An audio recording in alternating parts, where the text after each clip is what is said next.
Hello friend, चलिए हम लोग देखते हैं अर्थशास्त्र के कुछ क्वेश्चन जो कि परीक्षा की दृष्टि से महत्वपूर्ण हैं। तो चलिए शुरू करते हैं। पहला क्वेश्चन देखिए, 50 रुपये के नोट पर किसका हस्ताक्षर होता है? ऑप्शन दिया है गवर्नर रिजर्व बैंक का, प्रधानमंत्री का, राष्ट्रपति का, वित्त मंत्री का। तो 50 रुपये के नोट पे गवर्नर का सिग्नेचर होता है। ठीक, ऑप्शन नंबर ए।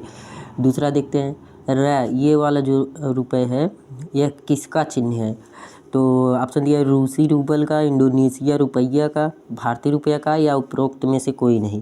तो जो ये रुपए का चिन्ह है ये है भारतीय रुपये का। भारतीय रुपये में ऐसा चिन्ह होता है। ठीक, तीसरा देखते हैं, भारतीय रिजर्व बैंक की स्थापना कब हुई? तो आप सबको मालूम ही होगा भारतीय रिजर्व बैंक की स्थापना कब हुई। ऑप्शन दिया है 1930, 1935, 1940, 1945। तो भारतीय रिजर्व बैंक की स्थापना 1935 में हुई थी। ठीक, योगक्षेमम वहाम्यम का आदर्श क्या है? आदर्श वाक्य क्या है?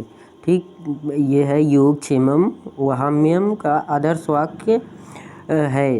किसका ये आदर्श वाक्य है ये पूछा गया है। तो ऑप्शन दिया है भारतीय स्टेट बैंक का, भारतीय जीवन बीमा निगम का, लोकसभा का, प्रधानमंत्री कार्यालय का।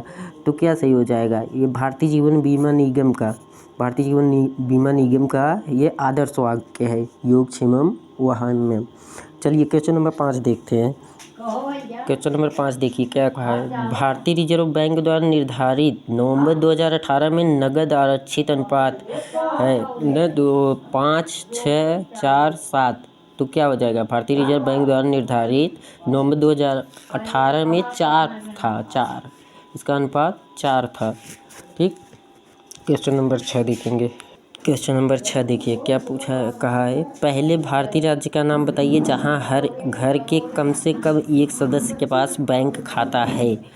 तो ऑप्शन दिया है महाराष्ट्र, हरियाणा, हिमाचल प्रदेश, केरल।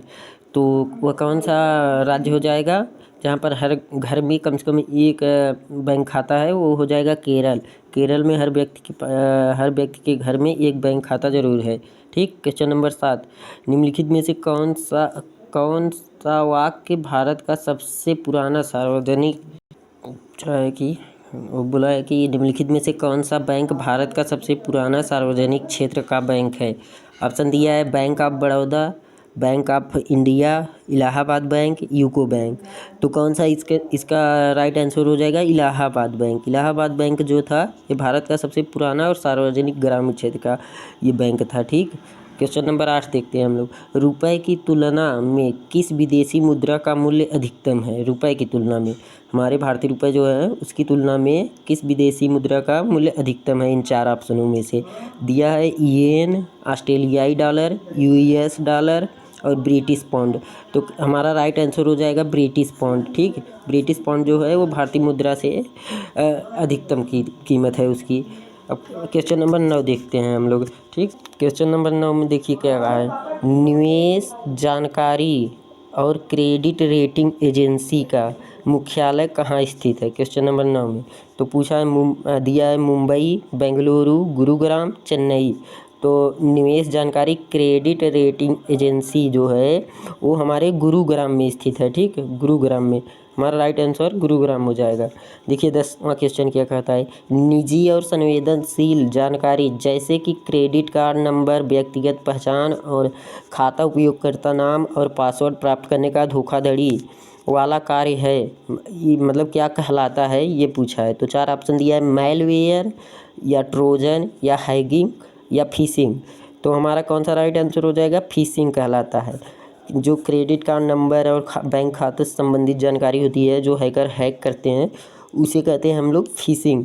तो हमारा राइट आंसर फिशिंग हो जाएगा। ठीक, क्वेश्चन नंबर 11 हम लोग देखते हैं। अब क्वेश्चन नंबर 11 में क्या कहा है। नेशनल स्टॉक एक्सचेंज का मुख्यालय कहाँ है? ये देखिए ये इंपॉर्टेंट क्वेश्चन है, ये ज़्यादातर पूछता है कि यूपी पुलिस कांस्टेबल 2018 में पूछा था फर्स्ट सेकंड शिफ्ट में 19 जून को।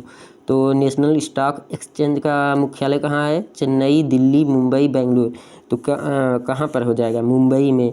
मुंबई हमारा राइट आंसर हो जाएगा। ठीक, क्वेश्चन नंबर 12 देखिए।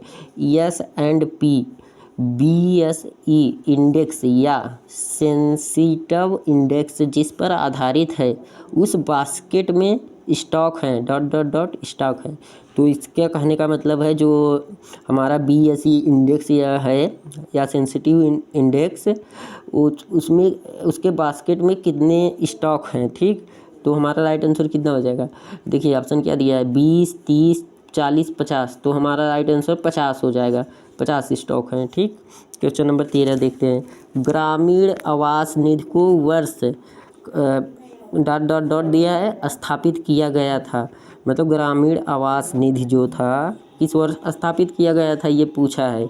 और ये किस लिए था, ताकि प्राथमिक ऋण संसाधनों को प्रतिस्पर्धा दरों पर ग्रामीण क्षेत्रों में लक्षित समूहों को आवास वित्त प्रदान के लिए धन उपलब्ध कराने में सक्षम बनाया जा सके।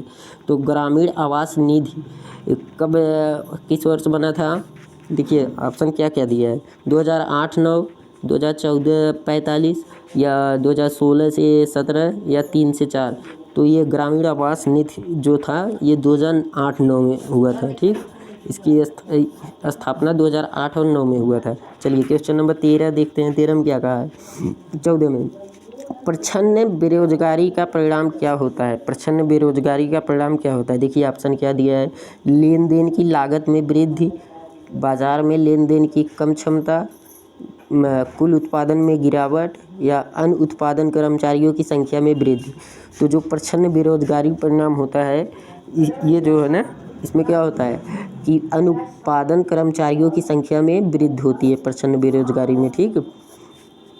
क्वेश्चन नंबर 15 देखते हैं। भारत में प्रत्यक्ष विदेशी निवेश FDI के माध्यम से निजी क्षेत्र निवेश की अनुमति किसमें है। भारत में प्रत्यक्ष विदेशी निवेश के माध्यम से निजी क्षेत्र की निवेश की अनुमति किसमें है।